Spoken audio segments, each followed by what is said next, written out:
에는 많은 부류의 사람들이 있었습니다. 열정으로 그분을 따르는 사람도 있었고 뒤로 물러서는 사람들도 있었습니다. 예수님을 따르겠다고 결단한 사람도 있었고 예수님을 죽이겠다고 나섰던 사람들도 있었습니다. 그때 예수님이 어떤 과정들 속에서 어떤 모습을 보이느냐를 받아들이는 것은 각자 달랐던 것을 우리는 확인할 수 있습니다. 그런데 중요한 것은 하나님께서 우리들에게 은혜를 베푸시고 예배의 자리에 나오게 하실 때에도 그 일들에 대해서 내가 결정을 내리고 어떤 결심을 하는 것이 중요하긴 합니다만 그 결심과 결정이 온전하게 세워지려면 그것으로는 부족하다는 것이죠. 가장 중요한 것은 바로 주님의 곁에 있는 것, 주님을 의지하고 주님을 바라보는 것, 이것이 같이 있어야 우리의 결심도 하나님이 기뻐하시는 열매가 되고 하나님께서 주시는 영광된 삶을 살 수 있는 동력을 공급받을 수 있게 되는 것입니다. 마치 저는 이 오늘 설교 제목 결심이 아닌 의지함으로 라는 제목을 결정을 하면서 그 생각이 들었어요. 요즘에 핸드폰 보면 무선으로 충전되는 거 있잖아요. 저는 써본 적은 없습니다만 무선으로 충전이 되는 핸드폰이 있더라고요. 그래서 전기선으로 이렇게 연결을 하지 않아도, 충전기를 연결하지 않아도 그쪽 근처에만 놔두면 핸드폰이 충전이 되는 거예요. 물론 좀 오래 걸리고 한다고 하는 단점도 있다고 하긴 하지만 어찌 됐건 간에 이 주님을 의지한다는 것이 바로 이건 것 같아요. 하나님과의 거리. 내가 지금 어떤 거리감을 가지고서 하나님과 함께 살아가고 있는지. 내가 조금이라도, 이 핸드폰도 그렇다더라고요.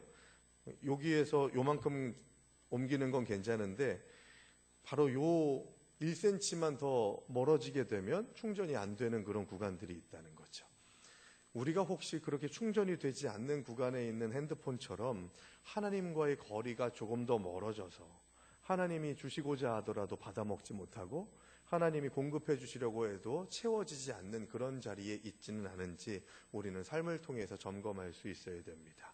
나는 결심을 해요. 그런데 주님의 곁에 나아가서 그 자리를 유지하는 것은 바로 주님을 의지하는 그런 고백이 없으면 안 되는 거죠. 내 결단과 다짐으로 주님 곁에 가려고는 했지만 내가 그 결심한 것을 따라서 하나님을 더 전적으로 의지하는 삶을 살아야만이 하나님이 공급해 주시는 은혜를 누릴 수 있게 된다는 것입니다. 예수님이 앞서서 배에 오르세요. 예수님과 함께 배에 오른 자들이 누구인지 또 그 수가 얼마나 되는지 알 수는 없습니다. 그들은 예수님이 단순히 나를 따르라 라고 하는 22절의 말씀에 그 요구에 응답한 사람들이었습니다. 그래서 자신들의 결심과 결단을 가지고서 배에 올랐던 사람들이죠. 그들은 어디로 가는지 또 얼마 동안 가는지도 알 수 없는 여정을 쫓았다는 것은 대단한 결심입니다. 그런데 그들이 배에 오르고 얼마 지나지 않아서 죽을 것 같은 위험에 처하게 되죠. 그들은 폭풍을 만나게 되고 그 폭풍 가운데에서도 아주 속상하게 잠만 주무시고만 있던 예수님을 깨워서 살려달라고 호소하는 내용이 오늘 본문의 내용입니다. 예수님은 말씀하시죠. 주무시다가 일어나셔서 믿음이 작은 자들아 라고 그렇게 꾸중하시면서 바다를 잠재우시고 그들의 실제적인 믿음을 실전에서 쓸 수 있도록 하시기 위해 일깨 오시는 것이죠. 믿음은 결심으로 생기는 것이 아니라 주님을 온전히 의지함으로 생긴다는 것을 잊지 마시기 바랍니다. 나는 그분께 인생 항해를 온전히 맡기고 있는가? 이것을 우리는 계속해서 물어볼 수 있어야 되는 이유가 여기 있는 것이죠. 저는 오늘 본문의 내용과 또 그 뒷부분에 나오는 이 28절 이하의 말씀이 이 거라사 광인들, 이 광인의 이야기들, 그래서 돼지떼가 몰살당하게 되고 그 귀신 들린 청년들이 살아나는 그런 이야기와 연결해서 한번 생각을 해봄직하다고 생각을 합니다. 그러니까 예수님께서 나를 따라오너라 라고 그렇게 말씀하셔서 배에 태웠는데 배에 태우는 과정에서 풍랑을 만나게 하시고 그리고 또 그 거라사라고 하는 이 돼지를 키운다라고 하는 얘기만 하더라도 보더라도 여러분 유대인들이 돼지고기 먹을까요? 안 먹을까요? 안 먹거든요. 예, 돼지고기를 그래서 제가 유대인이 아닌 걸 얼마나 감사하는지 몰라요. 그런데 어쨌든 간에 돼지를 키우는 곳이다 하면은 딱 생각나야 되는 게 뭐냐, 이방 땅이구나, 이방 지역이구나 라고 하는 걸 생각하셔야 되는 거죠. 이 거라사 지역은 이방 땅입니다. 그런데 거기에 가가지고 이 귀신 들린 사람 두 사람을 구하는 일들, 치유하는 일들을 하신 이유가 뭔지 우리가 생각해야 되는 거죠. 예수님께서 그들을 배우 태우시고 그들을 폭풍을 만나게 하시고 또 광인을 만나게 하셔서 그들이 예수님의 치유 사역을 볼 수 있도록 하는 것. 그런데 한 가지 의문점이 뭐냐면 그 거라사라고 하는 지역에 가지 않았어도 예수님께서 병 고치고 귀신 들린 자를 내쫓고 귀신 들린 자를 치유해주고 또 변화시켜주는 그런 일들은 이 유다 땅에서도 또 갈릴리 지역에서도 충분히 하시는 일이었고 하셨던 일이었는데 왜 여기까지 오게 하셨을까 하는 그런 생각을 해보면 온전히 의도적으로 예수님께서 그 배에 타겠다고 결심한 사람들에게 교육을 시키시기 위해서, 빼도 박도 못하는 교육을 시키시기 위해서 그들을 훈련시키는 과정들로, 훈련을 목적으로 거라사 지역까지 가게 되는 그런 과정들을 이들이 감당하게 하신 것이 아닐까 생각해 봅니다. 여러분, 우리 청년하고 청소년들이 필리핀 단기 선교를 가요. 제일 좋은 건 뭔지 아십니까? 필리핀 단기 선교를 감으로 인해서 나타나는 가장 좋은 거,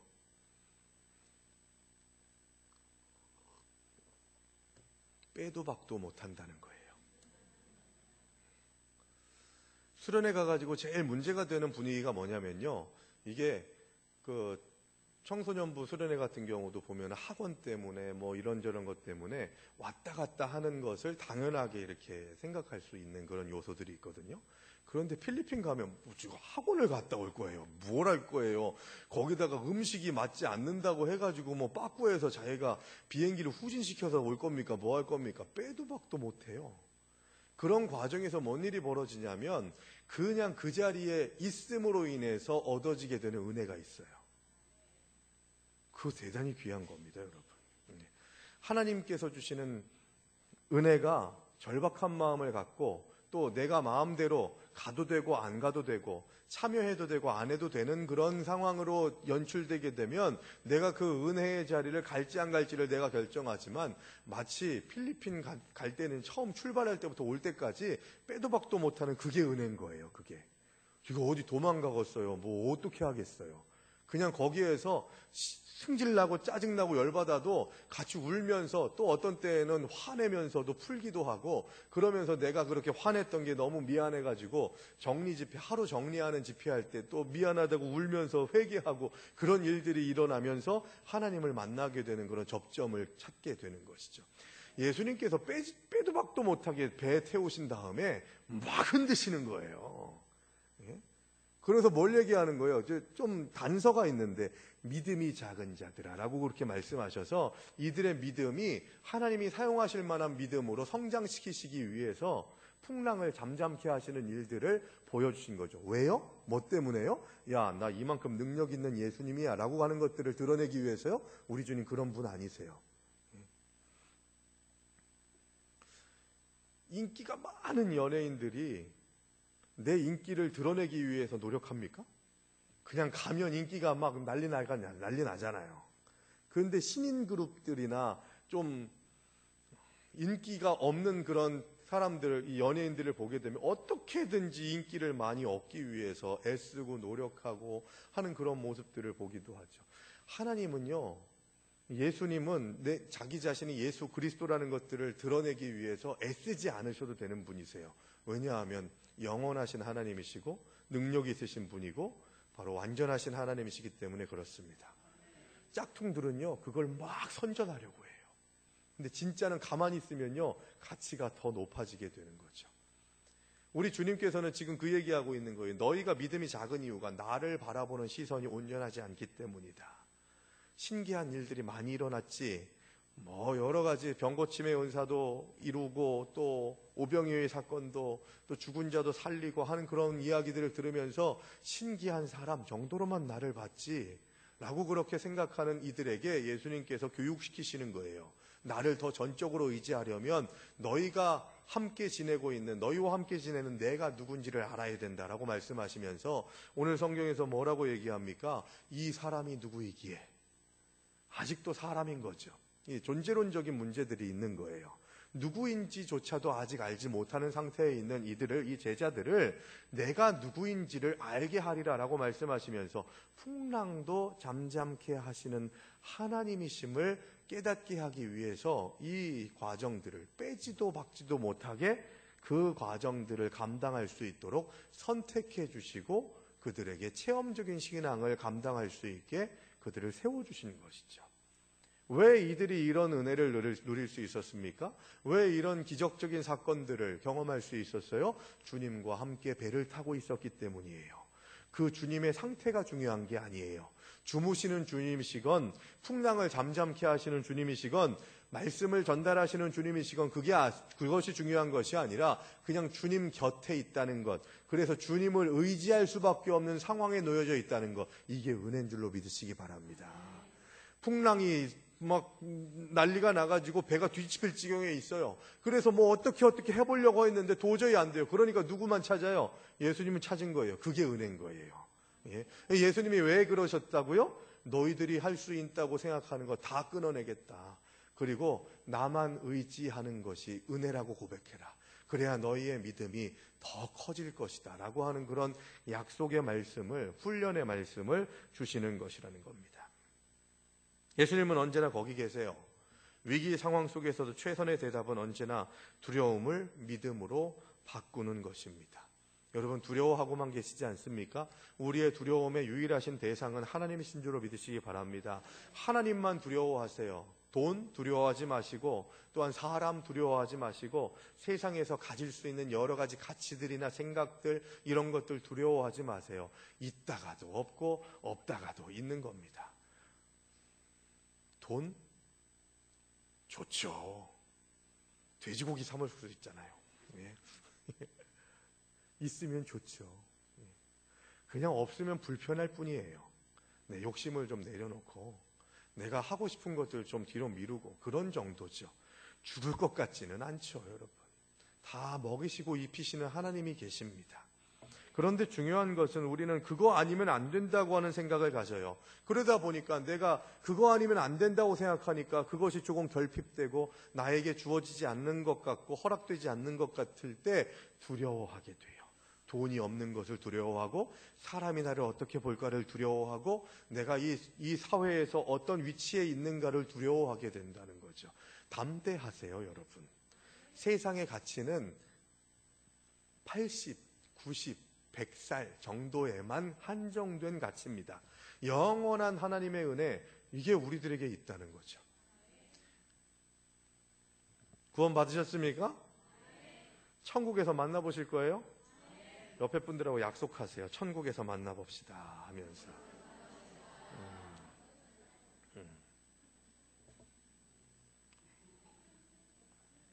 자신들이 없으신 것 같은데요. 예? 자, 다시 한번 손가락 거시면서 나만 두고 가면 안 돼요.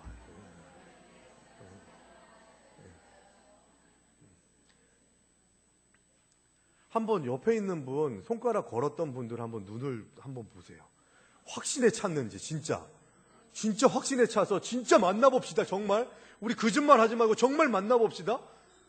그게 있어야 돼요, 여러분. 그게.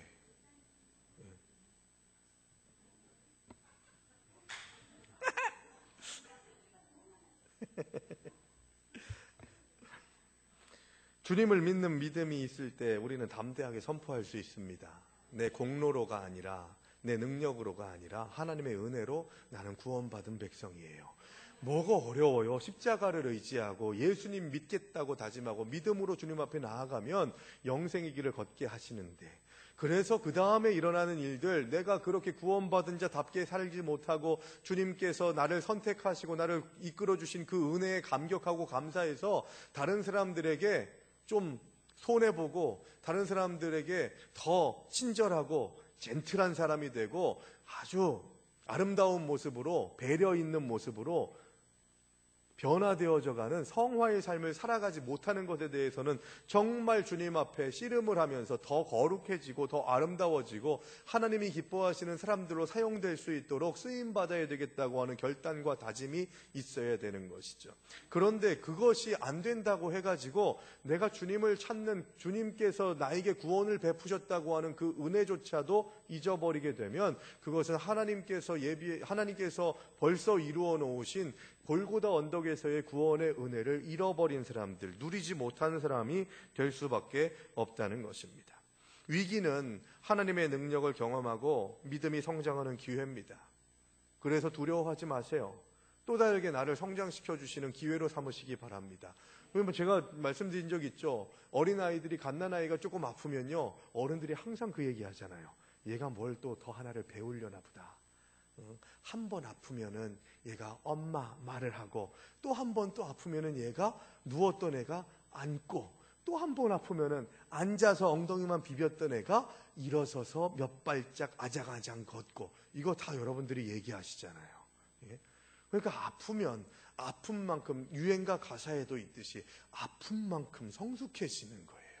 그러니까 뭐 두려워할 것이 아니라 주님 나를 더 연단시키시고 더 주님을 의지할 수 있도록 하시기 위해서 내게 이 여러 가지 시련의 시간들을 주시는군요. 어떻게 하면 될까요? 어떻게 하면 더 성장할 수 있을까요? 하면서 담대하게 그 고난에 직면하는 자가 되어야 된다는 거죠.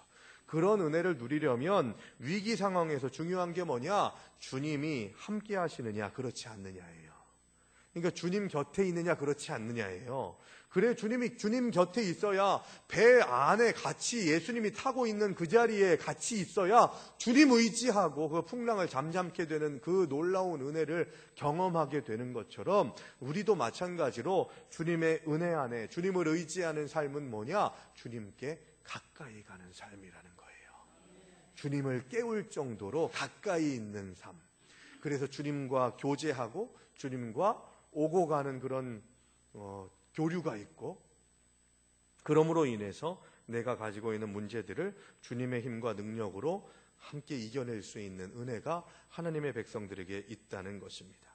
예수님은 세상 끝날까지 우리와 항상 함께 하시겠다고 약속하셨습니다. 믿으십니까? 우리가 고난이라고 하는 무거운 짐에 눌려서 주님을 인식하지 못하는 것이 우리의 잘못이지, 마치 하나님이 나를 버리셨다는 생각을 갖는 것은 하나님의 존재에 대해서 인정하지 않는 거예요. 불신앙이죠. 우리는 이런 모든 상황에 함께 하시며 우리가 그분을 찾고 의지하기를 기다리신다는 것을 주님 안에서 고백할 수 있어야 합니다. 이 세상 만물은 말씀으로 창조되었고 말씀으로 유지됩니다. 자연은 말씀에 전적으로 복종해요. 지금 그걸 보여주고 있는 거예요. 풍랑을 잠잠케 하신, 말씀으로 잠잠케 하신 이유는 뭐냐? 하나님께서 말씀으로 창조하셨고 하나님의 말씀으로 천지를, 질서를 운행하시기 때문입니다. 그러니까 예수님께서 그들에게 보이고 싶은 건 뭐예요? 나는 창조의 하나님이다 라고 하는 것들을 이 배에 탄 제자들에게 알려주시기 위함이었다는 겁니다. 자유의지가 있는 인간만이 순종과 불순종을 선택할 수 있어요. 순종은 제자의 도리이고 창조 질서를 이루는 대단히 중요한 중심 고백입니다. 믿음의 세계에서 중요한 것은 내가 아니라 우리 주님이시라는 것이죠. 주님이 어떤 분이신가, 어떤 상태인가, 이게 아니라 내가 주님과 가까이 같이 있느냐, 이게 중요하다는 거예요. 그래서 주님을 의지하는 것, 구주 예수를 의지하는 것이 우리들의 삶에 은혜로 고백할 수 있는 기쁨과 즐거움이 될 수 있게 되기를 바랍니다. 어려움이 있을 때, 위기가 있을 때 예수의 이름을 주여 한번 부르는 것이 얼마나 은혜인지 몰라요. 어려울 때, 위기가 있을 때, 외로울 때 주님 이렇게 찾는 것이 우리의 습관이 되기를 간절히 바랍니다. 막 승질내고 열 올리고 소리 지르고 하는 것이 아니라 주여 할 수 있어야 되는 것이죠. 가끔씩 제 아내가 저도 좀 이상할 때 있잖아요. 막 짜증나고 열받게 하고 막 승질나게 하고 아내를 힘들게 하고 할 때가 있지 않겠습니까? 그럴 때 가끔씩 제 아내가 그래요. 주님.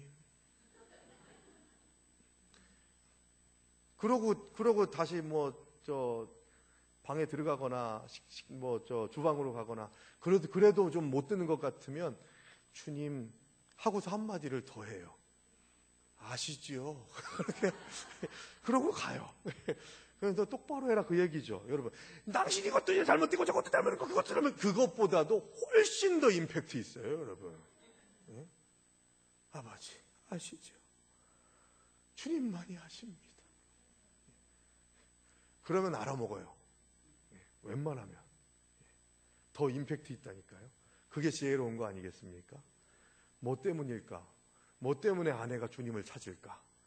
뭐 그런데 이런 분들도 계세요. 이렇게 얘기를 하면, 야, 내가 좀 이런 남편인 걸 고마워하라고 그렇게라도 주님을 찾게 하니까 얼마나 좋은 남편이냐. 그런 생각 가지고 계신 분들은 회개하셔야 돼요. 우스갯소리 있잖아요. 그 비슷한 거. 목사는 저 하늘나라 가가지고 초가집에서 살더래요. 그런데 총알택시 운전기사는 삐까뻔쩍한 그런 집에서 살더래요. 여기서 막 승질이 나가지고 목사님이 주님한테 가가지고 막 따진 거예요. 아니, 저 총알택시 운전기사는 저렇게 대궐 같은 집에서 살고 나는 평생 목회했는데 왜 초가집 주십니까? 라고 그렇게 얘기를 하니까, 여러분 잘 들으세요, 여러분. 제가 저 천국에서 좀 대접받는 삶을 살려면 여러분들이 도와주셔야 돼요. 주님께서 뭐라고 얘기하셨냐면, 목사야, 너는 예배 때마다 교인들 졸게 했지만 저 총알택시 운전기사는 속도를 무진장하게 내가지고 타는 사람들, 믿는 사람들마다 주의하죠. 이렇게 해서 주님을 찾게 했기 때문에 내가 더 좋은 집에 있게 했다라고. 여러분들이 졸면 졸실수록, 예배 드릴 때, 설교를 들으실 때 졸면 졸수록, 제가 40평 아파트에서 30평 전셋집에서 사걸셋집으로 그렇게 가요. 그러다가 초가집, 그러다 계집 같은 데 있을지도 몰라요. 뭐 천국에서의 삶이 그 정도가 되겠습니까마는, 여러분 이런 생각이 있어요. 천국에서의 삶을 소망할 때, 같이 만나볼 때, 막 나는 개털 모자 쓰고 너는 금멸류관 썼으니까 나 승질나고 짜증나, 이런 나라가 하나님 나라일까요? 우리가 잘 알 수는 없지만, 명확하게 알 수는 없지만, 그저 천국에 들어가서 함께 영생의 삶을 산다는 것 자체만으로도 기쁘고 즐거운 것이 되어야 할 줄로 믿습니다. 거기에서도 서열 따지고 뭐 네가 잘났네 내가 잘났네, 그건 천국 아닌 거죠. 여러분, 우리 오늘 본문 뒷부분에 거라사 광인의 이야기를 잘 알죠. 뒷부분에 있는 성경 말씀을 보게 되면 자기를 해할 뿐만이 아니라 지나가는 사람들까지도 해치려고 하는 그런 모습들을 이 광인들이 보여주고 있다고 했습니다. 귀신 들린 자들은 자신을 제어할 수 없을 뿐만 아니라 다른 사람들도 해칩니다. 사탄은 사람들이 남에게 원한이나 악의를 품게 만듭니다. 그래서 다른 사람들을 해치는 일, 상처 주는 일들을 쉽게 생각하게 되죠. 서로 사랑하고 협조해야 함에도 불구하고 서로를 미워하는 것은 사탄이 인류에게 악의를 품는 증거이고 결과라는 것입니다. 그러나 사탄은 사람들이 예수님 만나는 것을 막지 못해요. 그들을 예수님 앞으로 인도하는, 사탄을 압도하는 하나님의 능력의 손이 분명히 있기 때문입니다. 여러분, 하나님의 능력의 손을 의지하시기 바랍니다. 그래서 사탄의 하수인 되지 마시고, 승질내고 짜증내고 열받아가지고 변화될 일들은 아무것도 없다는 것을 기억하면서 우리의 삶 속에서 하나님의 손길 안에서 주님 의지하고 주님 바라보고 주님만이 나의 힘과 능력이심을 고백하면서 주님을 의지하는 것이 내 기쁨입니다. 주님께 내 삶을, 내 마음을 정하고 주님의 뜻대로 살기를 원합니다 라고 하는 그런 고백이, 그래서 기쁨의 삶이 끊이지 않는 믿음의 길을 걸어가시는 저 여러분들 되시기를 주의 이름으로 축원합니다.